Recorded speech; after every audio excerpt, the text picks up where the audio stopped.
Hello, this is Michael Wagener, and you're tuned into the Straus Project.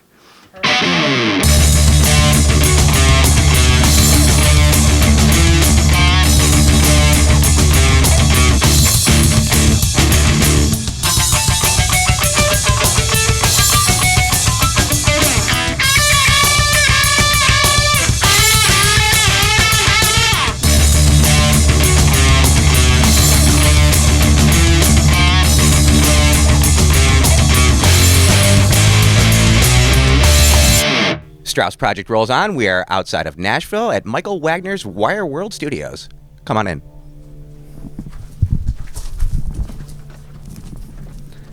Hello? Hello. Hi, Hey, Mr. Michael Wagener. Yeah. Thank you so much for allowing us into your home. Thank you. Sure.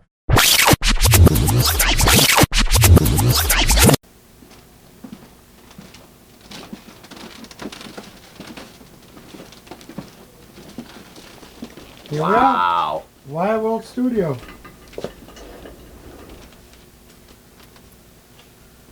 I just didn't take all this in for a minute.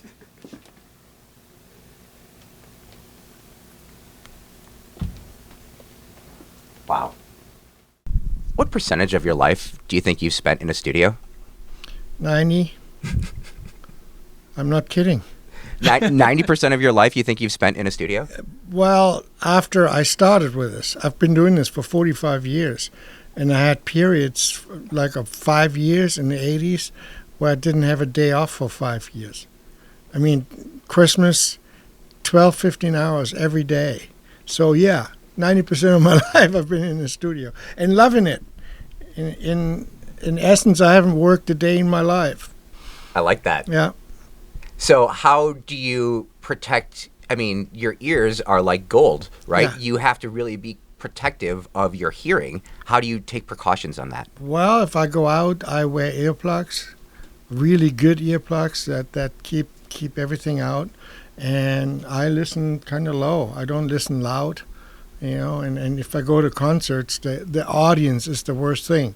They're louder than anything else. You don't drive with your window down in the car, you know. You don't have, when you're in the shower, you don't have water going in there. You just have to be aware of noises, you know. So, but other than that, I mean, if you get older, your ears go down. Luckily, mine went down evenly. So I don't have like a bump or a dip in the hearing, but it's evenly, it's just lower. So in that case, I have to listen a little bit louder, but the frequency range is still the same. I know, I mean, as I get older, I feel the same way as going to concerts as a kid, maybe not taking those precautions with earplugs. Right. I know my hearing isn't what it used to be. So Right. when you're mixing a record and you're so intensely listening to instruments and maybe the lower end isn't, you're not hearing it as much, how do you compensate for that in your mixing and recordings? I do hear the low end. I hear the whole frequency range evenly. So that hasn't changed. It's just Yeah. it's just the volume of everything has gone down a The touch. volume is a little lower, so now I have to crank it up a little bit more. But it's still like it goes up to 95, 98 dB, so it's not that loud. A little bit louder than our conversation now. Did know, you always wear ear protection from when you were younger, or did you start later? I started later when I got aware of that this is important. Maybe late 70s, beginning 80s, you know. And, yeah, when I would go to concerts before then, you know, but you realize it at some point that you go, oh, wait a minute, this is my income. This puts bread on the table, and so I got to protect it. When you work with musicians, you talk a lot about the psychology of working with a musician and the way that you get the best out of a musician. Are there certain questions that you ask them that help establish a comfort level? It's different with every artist, completely different, you know. And the thing is, you just have to have a feel for it. You know, what we're doing is we're selling emotions. You know, and a CD or an album, that's emotions right there, and the emotions you have in the studio while doing this and recording it, that's what you're selling, and that's what the audience feels, and that's, you have to get there somehow. And luckily when I was at Stramp, my boss was very good with that. He had a knack for like talking to people and handling people, and I learned a lot from him, and so that's what you use later on. Every little thing in life piles up and becomes your life in the end. It's interesting. You had mentioned recording. You said albums and CDs, and there was probably a point in there where you were recording stuff for cassettes as well. Is the process of recording for those mediums different? No, I don't do anything different. Obviously, we're now in a digital world.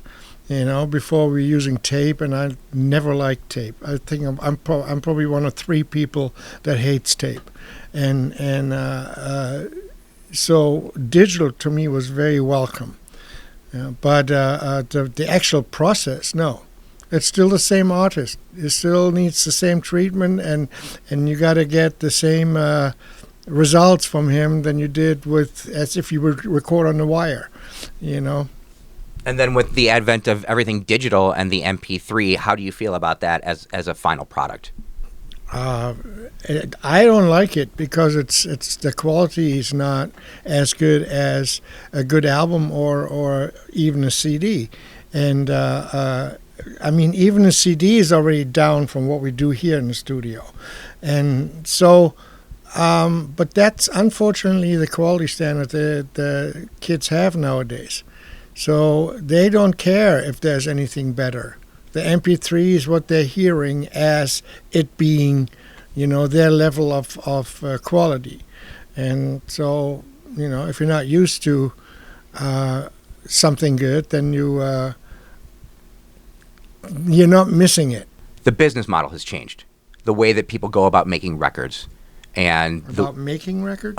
Yes, whether they come into a studio and everybody does things live. You've got this great live band space right here where you can get a whole group of people in here at the same time, or you can track things individually by the artist, or sometimes people do it remotely. How does that change what you do? Nothing. I still have them track at the same time. I want the whole band in here to play at the same time. I don't believe into this remotely. You are in LA, you are in New York. It just doesn't swing together that well, And I just want the band together and feel that song together, and be in the same room. And so for me, nothing has changed. That kind of goes back to the psychology of it, yes? The whole feel, the emotions. It goes back to the emotions. It's not much psychology, but it's emotions. If everybody is together and everybody has their input and so yeah, it's not as much psychology. Psychology comes in when you have an artist in there and he's trying to get somewhere with something, and you have to help him to get there. That's, you have to be sometimes very careful. You can't go, well, that vocal line sucked. The session is over right then, so you have to be careful and be sensible, because artists are sensible people, And or sensitive people, let's call it that. And the way you communicate with them is extremely important when you want to get the best out of them. Yeah. Yeah.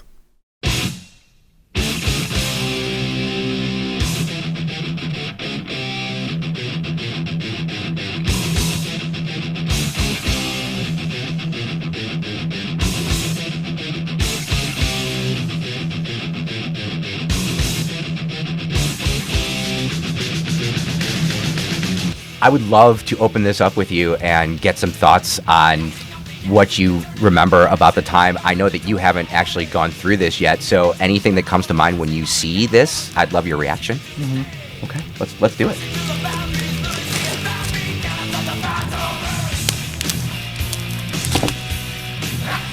It's a beautiful package. Damn, now it's only worth half of it. That's right, like a used car. Once you drive it off the lot, it's over. So they put some whole bunch of buttons in here. That's kind of cool. Absolutely. Oh, and then of course the download card. I don't want you guys to see my code, And then the album. Ooh, sorry. It's okay. A pen. No big deal. Oh. the album, and they remastered the album, but I've heard the remaster, they kind of left it alone. They didn't kill it. Like, the No More Tears album was killed after it was remastered. It was horrible. Okay. I heard that in the store, and it still sounds good. Okay. And then, wow. This came back from Belgium, careful with the faders, where they invited everybody that worked on the album. We all sat in around and talked about it. Right, and then live at the Aragon from Chicago. Right. This was one of the legendary shows that they did, right, in Chicago. And then, wow, look at this. Oh, that's the book, yeah. Fabulous book that comes with it. Yeah. Are you in here? Yeah. Amazing. Oh, yeah. And Fleming? Yeah. Fleming Rasmussen recorded the album, and he's just a great engineer. The recording was perfect. It wasn't very hard to mix this. It was all there. So, less than 10 years into your career, you work on an album that is legendary. So, this is kind of is this your peak? Is this the favorite thing that you've worked on? I hope not, but it's, the band was amazing. The band was more amazing than I was. I just helped them, So, but we got lucky and came up with an album. It turned out to be an album that's have some recognition. And all these production notes and everything. This was what you guys were working with at the time. Me with a striper shirt. Look at that. And him with a Double Trouble shirt. Wow. Look at us being young and skinny. Look at your hair. Yeah. And you see the room. It's tiny. The room is tiny. There's 3 people in there in a console. It was not even a third of the size of this one. So. How many different studios have you worked in? Oh, I don't know. 20? I don't know. Because I'm mostly here. Well, yeah, and you designed this. My gosh, I could spend all day in here. You designed this studio for sound, and there's so many great features in here specifically for recording. Yeah, specifically for me. I designed the studio to my taste, and that was important to me. That I got out of this. If you know anything about gear, you see that I don't have the standard gear that's in every studio. I use different stuff, and that's just my personal thing. That's part of your signature. That's part of what makes you who you are, right? The equipment that you work with and your technique. Right, and I hope I don't have a signature. No? No, I want every band to sound different, every band to sound like the band and not like me. If I want to sound like me, I should have my own band. Very good. I like that. And then got some stills here. Some nice... Oh, what's this? It's a press kit for... Signatures. Yeah, lyrics. Lyrics for battery. Yeah, I've got a whole bunch of them in there. Yeah. Pretty cool. At least I know what's in it now. Right, yeah, you don't have to open yours. Right. And then the CDs. They got oh, look at that. Actually. Your favorite. It's another live recording, September 26, 1986. So... That would be the night before the tragic accident. Yeah. Yeah. Wow. That's probably why they put that in there. That's cool. And then... Holy moly! Look at all this stuff: interviews, riffs, so production you really mixes. Get something, for your money. That's awesome. Would you like to see an album that you worked on get this kind of treatment? Something different? Sure. Any ones that you could think of? Every single one. If we get every album I did, I would hope has that kind of success, but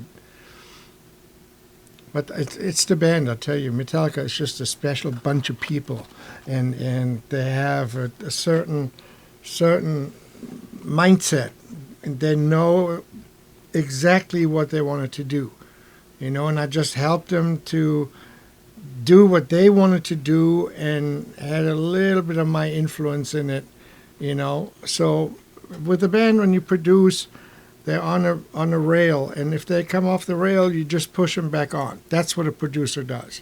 If it goes sometimes deeper, like George Martin, got involved in the writing and all that kind of stuff. But for me, producing is you take the best thing of the band and keep that on the rail. And that's what you gotta do. And now it's different, but back then it was you had to book the studio, book the engineer, sometimes book the flights and the hotels, and all that kind of stuff. So that's different now, because especially with me, because they all come here. Did you ever envision Metallica taking over the world like they have? You never know when you do an album. You have a good feeling, but you never really know what's going to happen. I've had albums where I thought, and I'm not going to tell you which one, this is going to be amazing, and it sold 30,000 copies. But this was good. This was good from the beginning on. That it was like ended up in the Library of Congress. I didn't know. Actually, at the time, I didn't even know what the Library of Congress was. I still have to look that up. That's all right. It's a library that you and I will probably never visit. Yeah. It's Michael Wagener in WireWorld Studios. We are so thankful you took the time with us today. Thank you very much. It was a pleasure to meet you. Yeah.